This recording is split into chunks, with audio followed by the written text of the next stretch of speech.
બોટાદ નગરપાલિકા દ્વારા ડમ્પિંગ યાર્ડમાં કચરો બહાર નાખી જાહેર રોડ ઉપર નાખી જતાં રહેવા બાબતે માનનીય સાહેબ શ્રી જય ભારત સાથે જણાવવાનું કે અમો અરજદારો ઉપરોક્ત સરનામે બોટાદ મથે સાળંગપુર રોડ ઉપર રહીએ છીએ અને અમારા આ વિસ્તારમાં કપલીધાર પાસે બોટાદ નગરપાલિકા તરફથી બોટાદ શહેરનો કચરો ભેગો કરવા માટે ડમ્પિંગ યાર્ડ બનાવવામાં આવેલ છે, જે મેઇન રોડથી 1 કિમી અંદરના ભાગે આવેલ છે, જેથી કરીને આજુબાજુના રહીશોને આ ડમ્પિંગ યાર્ડના કચરાના કારણે ગંદકી ન થાય તે માટે અંદરના ભાગે બનાવવામાં આવેલ છે, પરંતુ બોટાદ નગરપાલિકાના કર્મચારીઓ દ્વારા તેમજ વાહન ચાલકો દ્વારા આ બોટાદ શહેરમાંથી આવતો ગંદકી તથા કચરો લીલો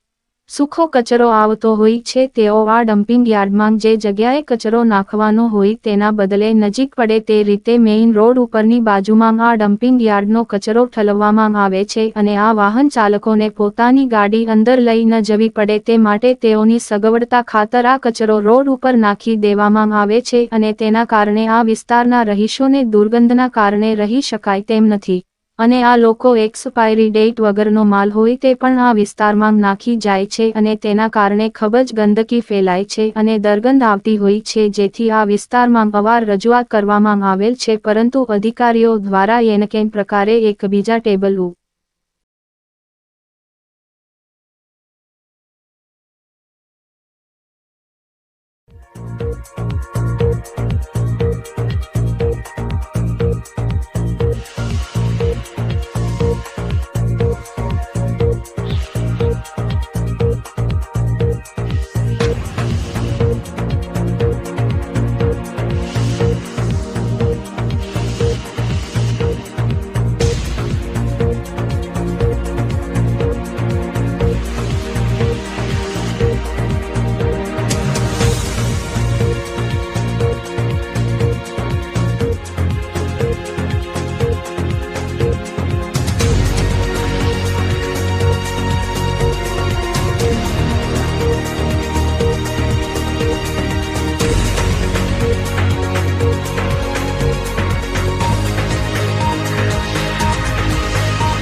ગાંજા સલીમ હુસેનભાઈ, હું સહારા સોસાયટી સાળંગપુર રોડ આયશા મસ્જિદ પાસે રહેવી છું।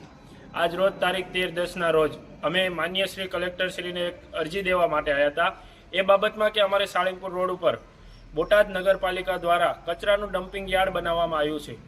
તેમાં ડમ્પિંગ યાર્ડ રોડથી 1 કિલોમીટરની અંદર છે, પણ અમુક તત્વો દ્વારા એક્સપાયરી ડેટવાળો માલ ત્યાં નાખી જાય છે। અમે વારંવાર નગરપાલિકામાં રજૂઆત કરી છતાં તે લોકો કોઈ ધ્યાન આપતા નથી। એક સાહેબ બીજા સાહેબનું નામ આપે છે, ઓલા ટેબલ ઉપર જાઓ, ઓલા ટેબલ ઉપર જાઓ। મજબૂર થઈને આજ રોજ અમારે કલેક્ટરશ્રીને અરજી દેવા માટે આવ્યા છીએ અમે લોકો। મારું નામ ઇદ્રીસભાઈ એ પાદરસિંહ। આજ રોજ તારીખ 13/10/2025ના રોજ અમે લોકો સાળંગપુર ખાસ રોડ અને જિલ્લા કલેક્ટર ઓફિસે આવ્યા છીએ। જે અમારો પ્રશ્ન એ છે કે સાળંગપુર રોડ ઉપર જે નગરપાલિકા દ્વારા કચરાનું ડમ્પિંગ યાર્ડ બનાવવામાં આવેલ છે એ ડમ્પિંગ યાર્ડની અંદર કચરો અંદરની સાઈડ નાખવાનો હોય એની બદલે બહાર રોડ ઉપર નાખવામાં આવે છે। અનેકવાર રજૂઆત કરવા છતાં કોઈ સાંભળવા માટે તૈયાર નથી અને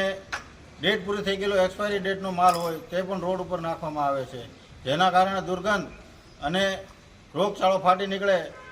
એવી વ્યવસ્થા ઊભી થાય છે। તો મજબૂર થઈને અમે લોકો આજે કલેક્ટર ઓફિસે અરજી દેવા માટે આવ્યા હતા। આ અરજીનો